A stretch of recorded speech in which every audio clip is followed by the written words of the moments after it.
इस आईआईटी दिल्ली के बाद अगर दिल्ली में सबसे बेहतर कॉलेज मैं किसी को मानता हूं तो दैट इज डीटीयू। एनआईटी अच्छा रहेगा या डीटीयू अच्छा रहेगा? तो देखो गाइस, अगर डीटीयू को मेरे से कोई कंपेयर कराए तो मैं तो टॉप के एनआईटीज के कंपेयर का समझता हूं। और ओबीसी को 1 लाख रैंक पे तुम अंदाजा नहीं लगा सकते हो। 1 लाख रैंक पर डीटीयू जैसा कॉलेज, इससे बेस्ट ऑप्शन किसी के पास हो ही नहीं सकता है। 1 लाख रैंक पे बाहर वालों को तो भी नहीं मिलेगा। आप देख सकते हो कि लगभग रजिस्टर के लिए 379 बच्चों ने रजिस्टर किया था और इसमें से 343 बच्चे प्लेस्ड हो गए थे। तो परसेंटेज प्लेसमेंट भी आपको अच्छा दिखेगा और नंबर ऑफ ऑफर तो जितने बच्चे बैठे थे उनसे ज्यादा का नंबर ऑफ ऑफर आया था, मतलब ऑफर ज्यादा आया था। तो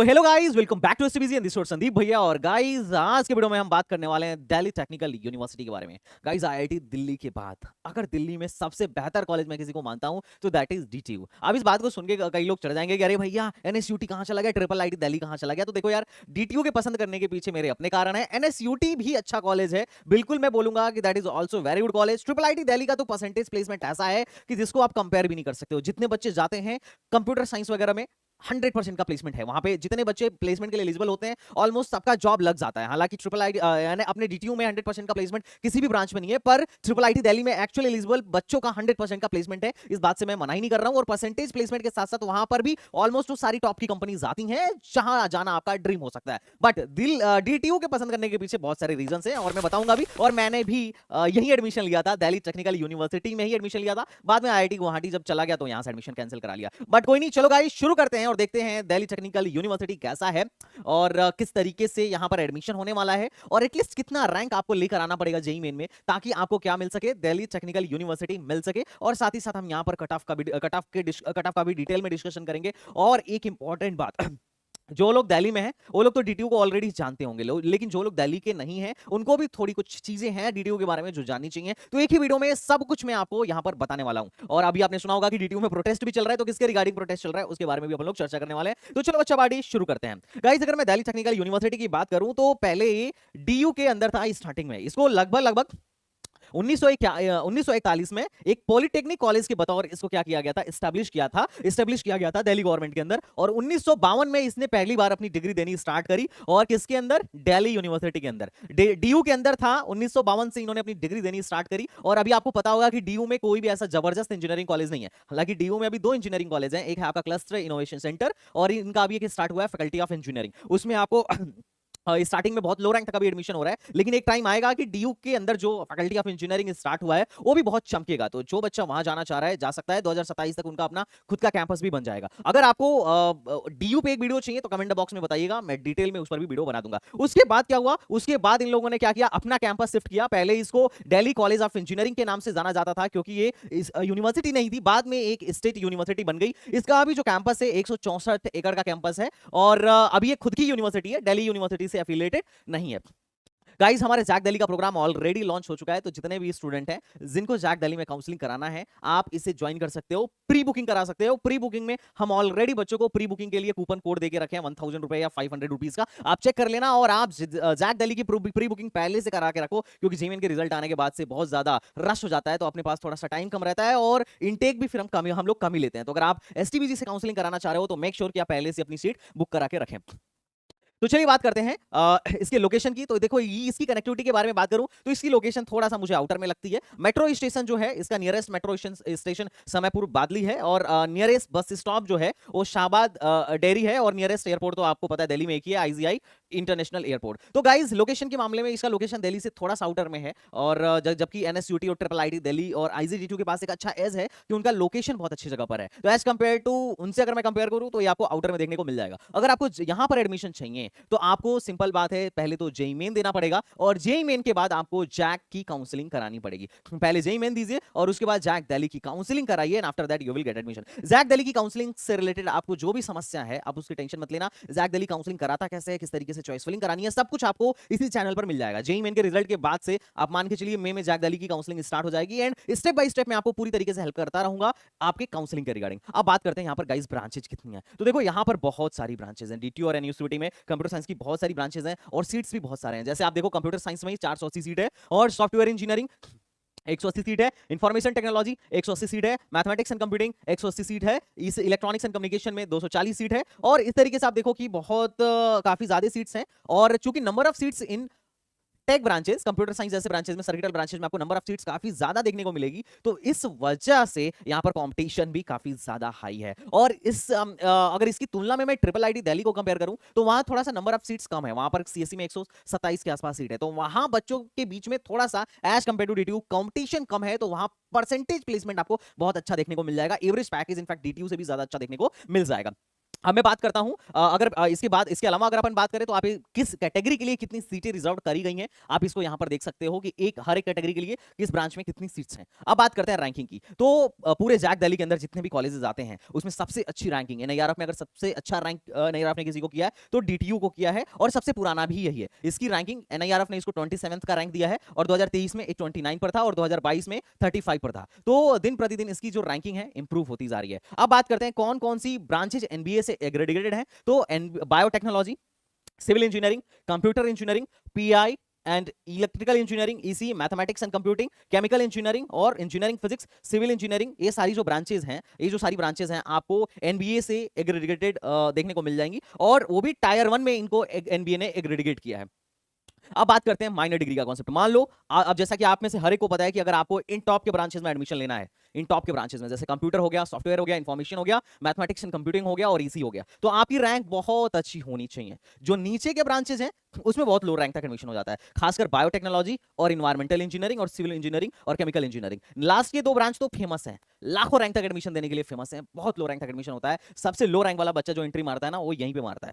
लेकिन अगर मान लो आप नीचे की ब्रांचेस में भी हो तो अच्छी बात यह है कि आपको ऊपर के ब्रांचेस की पढ़ाई करने का मौका मिल सकता है through out the minor degree. Most of the branches, चाहे वो कंप्यूटर साइंस हो या इनका एमबीए डिपार्टमेंट हो या इलेक्ट्रॉनिक्स डिपार्टमेंट हो या ट्रिपल ई डिपार्टमेंट हो, सबने क्या कर रखा है, माइनर डिग्री ओपन कर रखा है। कि जैसे एक बच्चा है उसने इंजीनियरिंग फिजिक्स में मान लो मेजर डिग्री अपना परस्यू कर रहा है, तो अपना माइनर अगर उसको कंप्यूटर साइंस में करना हो या उसको लग रहा है कि भैया मेरे को माइनर इलेक्ट्रॉनिक्स में करना हो, तो अपनी माइनर डिग्री इलेक्ट्रॉनिक्स में परस्यू कर सकता है, बशर्ते सीपीआई मेंटेन करके रखनी पड़ेगी। क्योंकि सपोज दैट आपको लग रहा है कि भैया मैं नीचे के ब्रांच में हूं, मैं कंप्यूटर साइंस से माइनर करना चाह रहा हूं, तो एक आप ही थोड़ी हो जो कंप्यूटर साइंस से माइनर करना चाह रहे होगे, हर नीचे वाला बच्चा चाह रहा होगा कंप्यूटर साइंस से माइनर करना। अब हर बच्चा जब माइनर के लिए फॉर्म आएगा तो देखो माइनर डिग्री में सीटें तो फिक्स होंगी ना, हर department number of seats fix ही निकालेगा, तो उसमें क्या है कि हर बच्चा माइनर करना चाहेगा कंप्यूटर साइंस में, तो उस केस में कुछ ही बच्चों को कंप्यूटर साइंस मिल पाएगा, तो वहां पे अंदर जाके भी कॉम्पिटिशन है माइनर डिग्री के लिए भी। अब देखते हैं कौन कौन सा डिपार्टमेंट किस किस प्रोग्राम में माइनर डिग्री ऑफर करता है।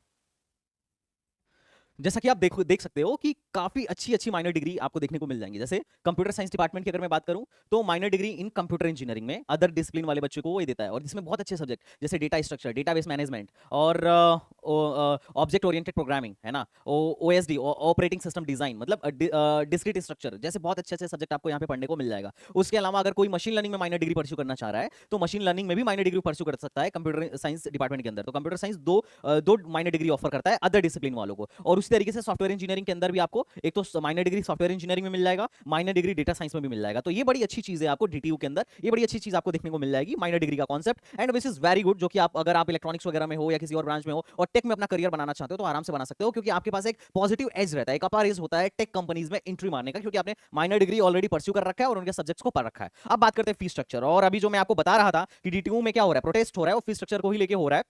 फीस स्ट्रक्चर डीटीयू में काफी ज्यादा मतलब एक तो काफी ज्यादा है सरकारी होने के बावजूद भी, और हर साल बढ़ता जाता है। जैसे फर्स्ट ईयर में अगर आप एडमिशन लेने जाएंगे तो आपको फीस देखने को मिलेगा 2,36,000 के आसपास, और उसके बाद से हर साल 10 से 15,000 बढ़ जाएगा। मतलब नेक्स्ट ईयर 10 से 15,000 और उसके नेक्स्ट ईयर 10 से 15,000 और बढ़ा देंगे। अगर मैं बात करूं उसके अलावा हॉस्टल फीस की, तो अगर आप सिंगल रूम लेते हो तो 60,000 नॉन एसी का, और अगर आप डबल सीटर लेते हो नॉन एसी में तो 56,000, और अगर आप ट्रिपल लेते हो नॉन एसी तो 52,000, और अगर आप ट्रिपल शेयरिंग में एसी लेते हो तो 72,000। तो हॉस्टल फीस भी ये लोग अच्छा खासा लेते हैं। हॉस्टल फीस के अलावा आपको मेस चार्ज अलग से देना पड़ेगा, 34,800 रुपए का मेस फीस है इनका 10 महीने का। तो हॉस्टल चार्ज मेस फीस लेके आपको अच्छा खासा यहाँ पर देखने को मिल जाए, मतलब अच्छा खासा पैसा देखने को मिल जाएगा। और दिल्ली वालों को हॉस्टल देते नहीं है, बाहर वालों को हॉस्टल मिलेगा। और अगर आप विदाउट हॉस्टल यहाँ पढ़ते हो तो 9 से 10 लाख में, मोटा मोटी अगर विदाउट हॉस्टल आप यहाँ पढ़ रहे हो तो 10 लाख में आपको आराम से बीटेक की डिग्री मिल जाएगी। और अगर आप हॉस्टल लेते हो तो हॉस्टल का चार्ज आप एनुअली और प्लस मेस चार्ज आप एनुअली देख सकते हो। अब इसी को लेकर यहाँ पर थोड़ा सा प्रोटेस्ट चल रहा था। जैसा कि मैंने बताया था कि हर साल ये लोग अपनी फीस बढ़ाते रहते हैं, तो आप देखो पहले साल अगर मैं सिर्फ ट्यूशन फीस और बाकी सारी चीजों की एडमिशन फीस को हटा के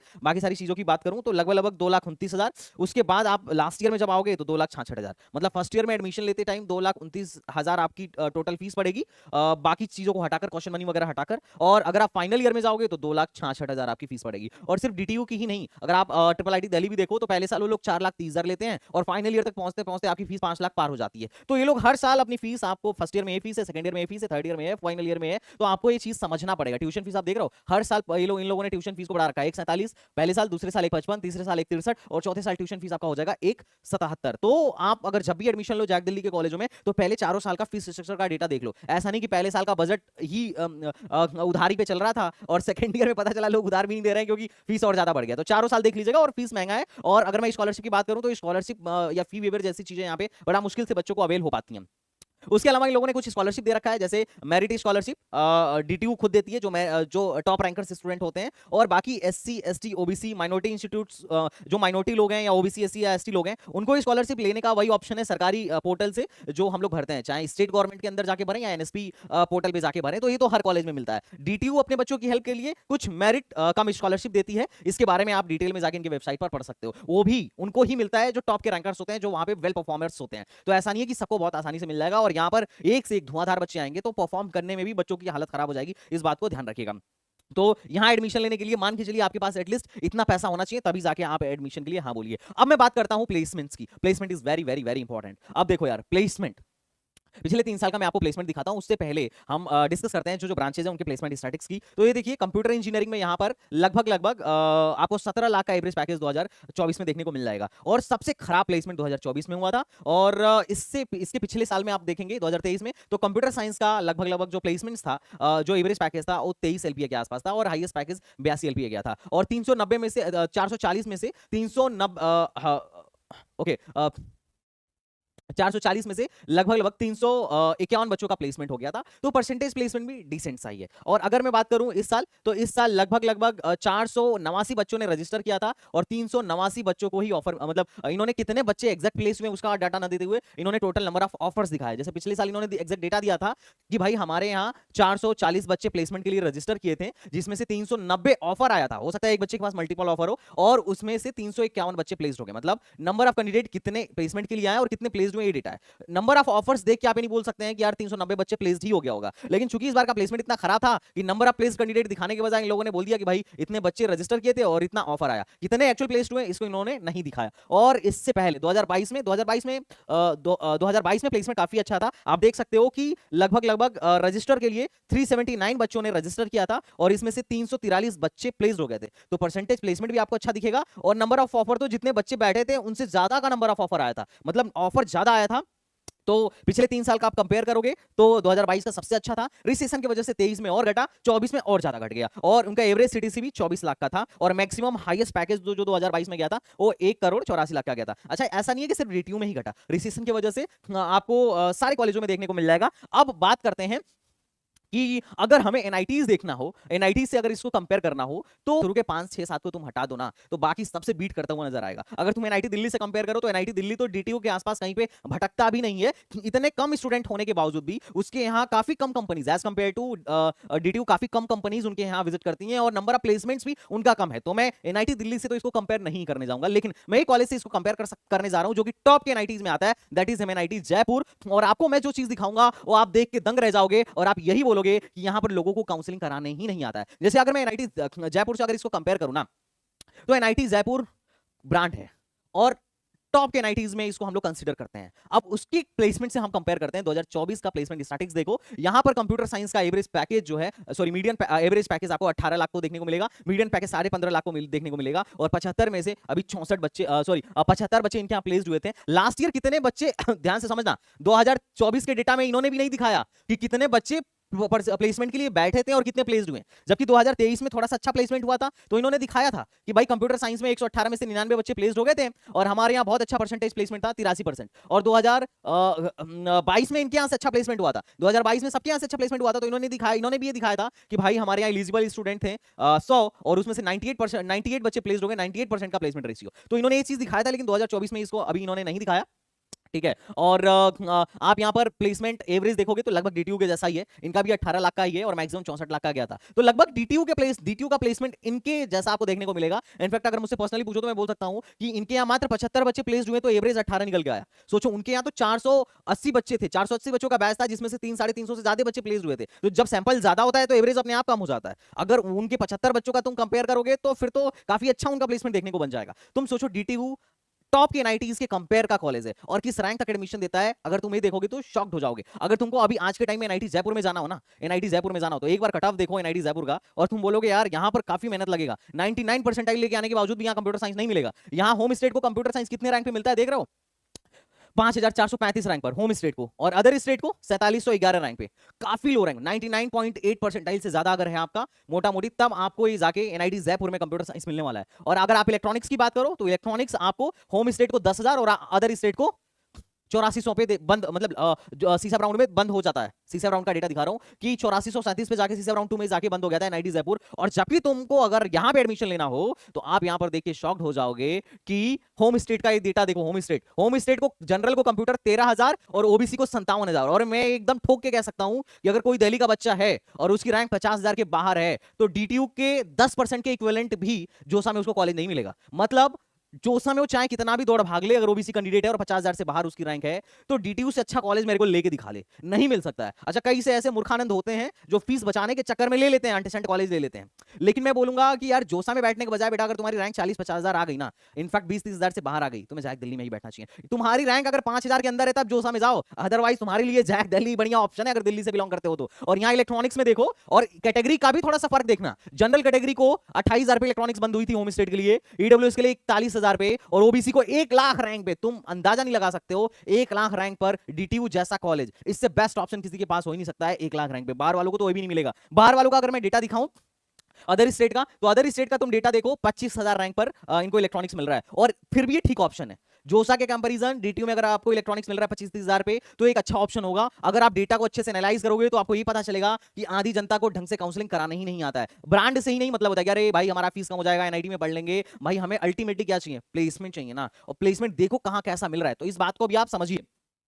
अब बात करते हैं, चलो हम आगे चलते हैं एनआईआरएफ डेटा की। तो एनआईआरएफ डेटा वो डेटा होता है जो कॉलेज गवर्नमेंट को सबमिट करती है। और आप यहां पर देखो एनआईआरएफ डेटा के हिसाब से 2023 में इनके यहां से लगभग 2220 बच्चे थे, जिसमें 1965 बच्चे प्लेस्ड हो गए और 88% का ओवरऑल प्लेसमेंट परसेंटेज था, और 25 के आसपास इनके यहां से बच्चे हायर स्टडीज के लिए गए थे। और मीडियन सैलरी 2023 में इनका ओवरऑल जो था 14 लाख के आसपास था, जो कि क्वाइट गुड।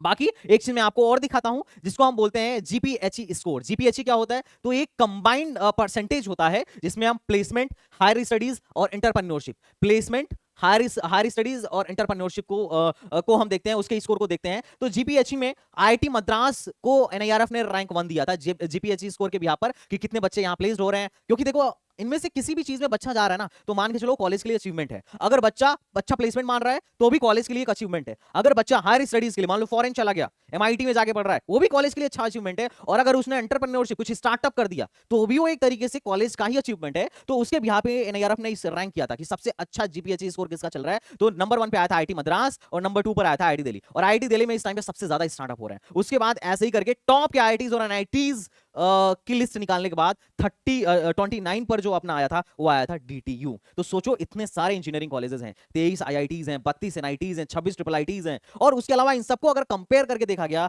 तो अपना डीटीयू 29 पर आया। इसकी जीपीएचई स्कोर जो थी 37.12 थी। तो काफी अच्छा चीज ये आपको देखने को मिल जाएगा। बाकी यहां पर जो हाईएस्ट पैकेज था अटलांटियन में 2024 में, अटलांटियन में लगभग 85.30 अटलांटियन ने दिया था, एप्पल ने 64 एलपीए का दिया था और माइक्रोसॉफ्ट ने 52 एलपीए का दिया था। अगर आप डीटीयू में हो तो जो भी आपकी ड्रीम कंपनी है मान के चलो वहां पर आपको बैठने का मौका जरूर मिल जाएगा, क्योंकि ऑलमोस्ट टॉप की कंपनीज में इनके ऑलरेडी बहुत सारे एलुमनाइज हैं, बहुत सारी कंपनीज इंटर्नशिप के लिए आती हैं, और वहीं से फिर अगर आप अच्छा परफॉर्म करते हो तो पीपीओ लग जाता है। तो ये बड़ा प्लस पॉइंट है। आज का कॉलेज नहीं है, बहुत पुराना कॉलेज है और बहुत अच्छा एलुमनाई नेटवर्क लेकर एक कॉलेज बैठा हुआ है। इनके आप मेजर रिक्रूटर्स देख सकते हो जिसके बारे में इन लोगों ने अपने वेबसाइट्स पर बता रखा है। अब बात करते हैं काउंसलिंग प्रोसेस की। तो लोगों को काउंसलिंग अच्छे से करानी नहीं आती है। देखो क्या है ना कि 5 नॉर्मल राउंड होता है और इस नॉर्मल राउंड का डेटा इंटरनेट पर अवेलेबल है। और जो मैंने आपको कट ऑफ दिखाया मैंने आपको जो कट ऑफ दिखाया ना वो नॉर्मल राउंड का था।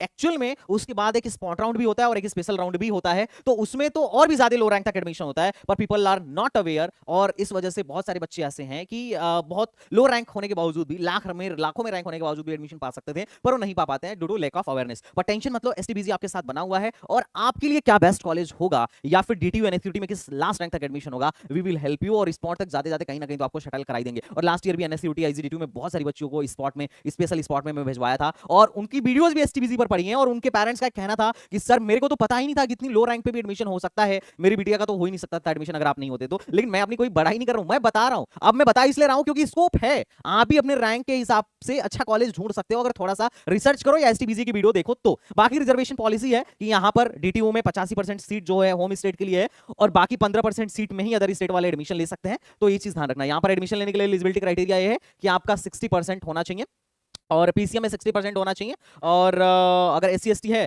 तो 50% में भी काम चल जाएगा। अगर आपने 12th दिल्ली से किया है तो आप होम स्टेट के बच्चे कहलाओगे, अगर आपने 12th बाहर से किया है तो आप अदर स्टेट के बच्चे कहलाओगे। होम स्टेट के बच्चों के लिए 85% सीट रिजर्व्ड है, अदर स्टेट के बच्चों के लिए जो है 15% सीट पे ही एडमिशन होगा, उनके लिए 15% सीट रिजर्व्ड है। तो इस बात को आप समझिएगा, जिसने 12th दिल्ली से करा लिया अपने बच्चे का, आप मान के चलिए उसकी चादी ही चादी है, क्योंकि ये उन्हीं का कट ऑफ है, उन्हीं का एक कट ऑफ है कि उनको, उनके बच्चों को सीएससी 13,000 रैंक पर, ईडब्ल्यूएस को 25,000 रैंक पर, ओबीसी को 57,000 रैंक पर, एससी को 1,22,000 रैंक पर, और एसटी को 3,60,000 रैंक पे आराम से मिल जाएगा। इन्वायरमेंटल की अगर मैं बात करूं तो इन्वायरमेंटल देखो 75,000 रैंक पर होम स्टेट को मिला है, और ये 1,37,000 ईडब्ल्यूएस और 3 लाख रैंक पर ईडब्ल्यूएस को मिला है। अच्छा, इसके अलावा जब स्पेशल और स्पॉट राउंड हुआ था तो इन्वायरमेंटल बहुत लो रैंक तक चला गया था, क्योंकि उसकी सीटें जल्दी भरती नहीं है, इन्वायरमेंटल और बायोटेक की सीटें भरना थोड़ा मुश्किल रहती हैं, और ओबीसी को तो 3-3 लाख रैंक तक एडमिशन मिलता है, एससी की तो 9-10 लाख रैंक तक एडमिशन मिलता है, और एसटी को टेंशन लेने की बात नहीं है क्योंकि इनको इलेक्ट्रॉनिक्स जैसा ही ब्रांच 11 लाख रैंक पे मिल जाता है।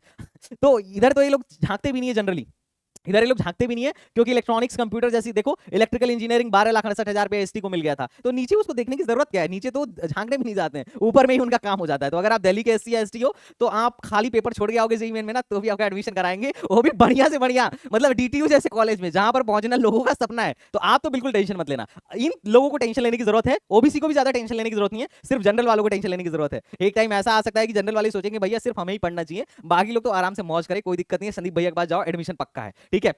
बाकी 2023 से तुम कंपेयर कर सकते हो कि 2023 की तुलना में इस बार कट ऑफ थोड़ी सी लो गई थी, तो 2023 की तुलना में आप यहां पर देख सकते हो कंप्यूटर साइंस वगैरह का कट ऑफ जो है थोड़ा सा ड्रॉप हुआ था, क्योंकि जो सॉफ्टवेयर इंजीनियरिंग 2023 में 19,000 पे मिल रही थी, वही सॉफ्टवेयर इंजीनियरिंग 2024 में 21,000 रैंक पे भी मिली है, तो थोड़ा सा आपको ड्रॉप देखने को मिल जाएगा। उसके अलावा मैं अदर स्टेट का डेटा दिखा रहा हूं, अदर स्टेट वालों के लिए शामत है, क्योंकि उन्हें इन्वायरमेंटल लास्ट जो ऑफर हुआ था 5वें राउंड में 27,000 रैंक पे ऑफर हुआ था, तो इनके लिए अच्छा ऑप्शन नहीं है। मैं कहूंगा कि तुम लोग इन्वायरमेंटल के चक्कर में ना पड़ना कि भैया कॉलेज अच्छा है तो यही इन्वायरमेंटल में पढ़ जाते हैं, तो तुम्हें सिर्फ टॉप के ब्रांचेस के ही चक्कर में पढ़ना चाहिए, नीचे के ब्रांचेस में बहुत ज्यादा तुम्हें फायदा नहीं होगा। ठीक है, अब बात करते हैं स्पॉट राउंड की। तो स्पॉट राउंड में क्या होता है, स्पॉट राउंड में टॉप की ब्रांचेस बचती नहीं है, नीचे की ब्रांचेज ही बचती हैं, तो उसमें फिर अपने को फायदा नहीं है। लेकिन जो नीचे की ब्रांचेज में इंटरेस्टेड है, जिसको एक अच्छा कॉलेज लाइफ, अच्छा एक्सपोजर चाहिए, अच्छी लाइफ फैसिलिटी चाहिए, और मतलब एक चिल कॉलेज लाइफ चाहिए, तो डीटीयू तुम जा सकते हो अगर तुम्हें यूपीएससी कैट फलाना ढमकाना की तैयारी करना हो तो, क्योंकि दिल्ली में है और ऊपर से यहाँ पर अच्छे कॉन्टैक्ट बनते हैं, नेटवर्क बड़ा अच्छा बनता है, तो you can go for this. Otherwise तो मैं नीचे के ब्रांचेज में आपको ज्यादा नहीं बोलूंगा, क्योंकि आप नीचे के ब्रांचेज में प्लेसमेंट भी देखोगे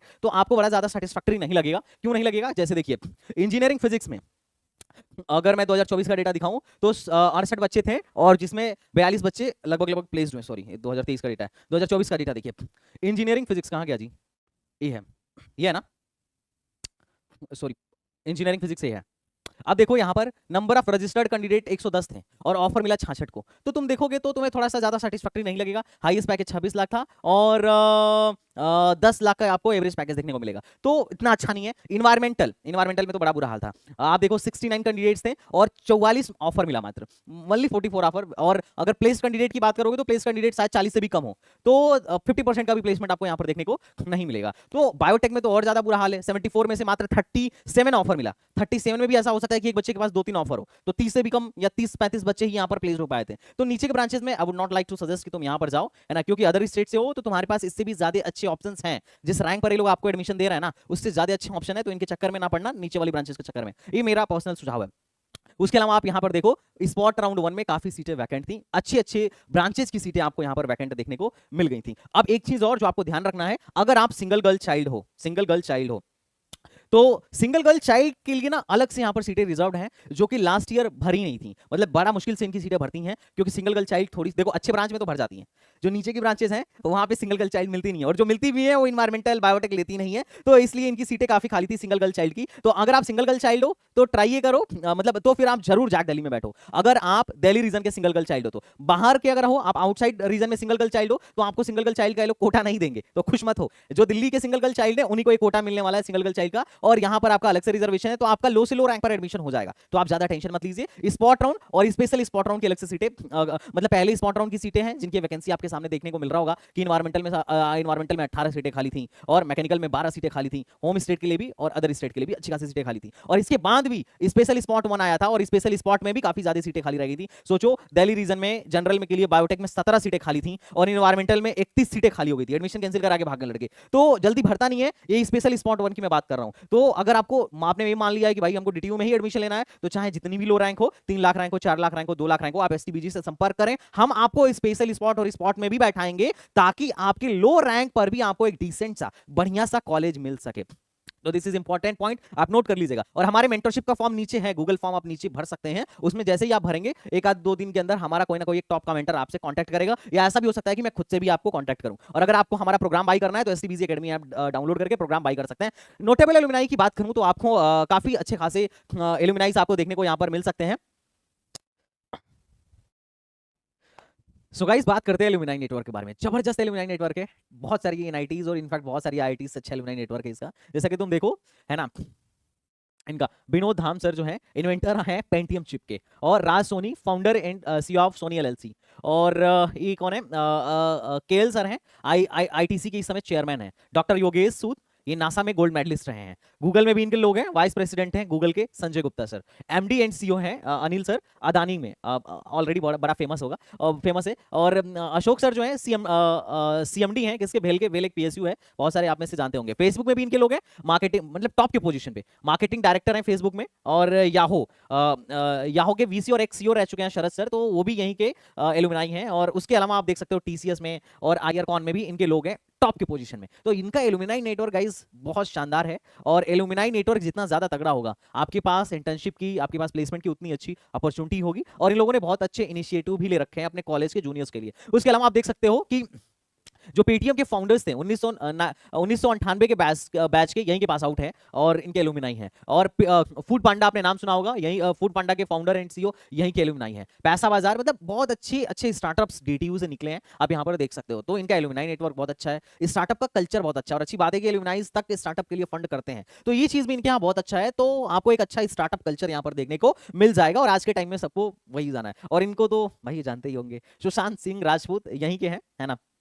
उसके अलावा बहुत सारी स्टार्टअप कल्चर हैं जो कि मैं आपको बता चुका हूं। जेंडर रेशियो बिल्कुल अच्छा नहीं है, बहुत कम लड़कियां हैं, लड़कियां ज्यादातर इन्वायरमेंटल और बायोटेक में ही आपको देखने को मिलेंगी। बाकी जो फैसिलिटी आपको चाहिए सारा मिल जाएगा, gym, hostel, swimming pool, mess, canteen, cafeteria, और बाकी अदर कैंपस की जो फैसिलिटीज है वो भी आपको यहाँ पर देखने को मिल जाएगा। लाइक कि जो आपको एक चाहिए अच्छी स्पोर्ट्स फैकल्टी आपको यहाँ पर देखने को मिलेगी। तो कॉलेज के एक्सपोजर में आपको कमी नहीं आएगा, पढ़ना है बढ़िया, आपको इस स्पोर्ट्स में इंटरेस्टेड हो बढ़िया, आप क्लब ज्वाइन करना चाह रहे हो बढ़िया, ये सारी चीजें आपको थोड़ा अच्छा देखने को मिल जाएंगी। लेकिन ध्यान रखिएगा दिल्ली और हरियाणा के बॉर्डर पे है, तो यहाँ पे हरियाणा वाले लोग बड़ा ज्यादा मिलेंगे, लड़ाई झगड़ा बिल्कुल मत करना, है ना। और आपको हरियाणवी टच यहाँ पर इस कॉलेज में आपको देखने को मिल जाएगा। अब बात करते हैं इस कॉलेज के प्रोज एंड कॉन्स की, क्योंकि देखो यार अभी यहाँ पर अभी प्रोटेस्ट भी चल रहा है। अब सोचो प्रोटेस्ट क्यों चल रहा है, कोई ना कोई कॉन्स होगा तभी तो चल रहा है। और कॉन्स मैंने जैसा कि आपको बताया कि बहुत सारी चीजें हैं, अभी प्लेसमेंट कुछ लोग प्लेसमेंट्स को लेकर और मेजर जो है फीस को लेकर यहाँ पर प्रोटेस्ट कर रहे हैं। अब बात करते हैं प्रोज की, तो एक कॉलेज फीस ज्यादा लेता है नो डाउट, पर आरओआई भी उस हिसाब से बढ़िया देता है, और मैं इस बात के लिए इसको सपोर्ट करता हूँ कि बढ़िया कॉलेज है। और कॉलेज का इंफ्रास्ट्रक्चर